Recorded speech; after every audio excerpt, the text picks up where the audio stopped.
పోరాడి అదేవిధంగా మన వెంకటన్న గారు, మన ఎల్ఏ గారు, తర్వాత పాషాబాయ్, ఇంకా మిగతా పెద్ద నాయకులు కూడా మన ఏజెంట్ తరఫున కృషి చేసి మనకు రావాల్సిన బెనిఫిట్లు కరోనా టైంలో అందించడం జరిగింది.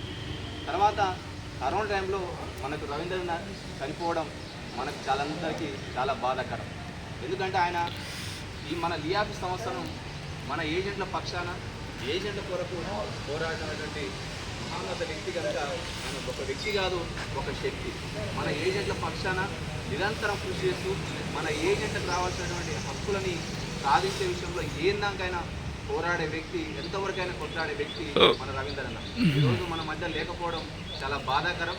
మనం ప్రతి సంవత్సరం మన వెంకటన్న గారు ప్రతి సంవత్సరం ఇలాంటి నాయకులను మనం స్మరించుకోవాలి. ఎందుకంటే మన నాయకులని మనం గుర్తించుకోవాలి.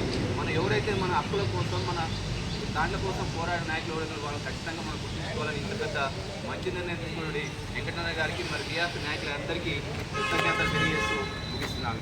జై లియాఫీ.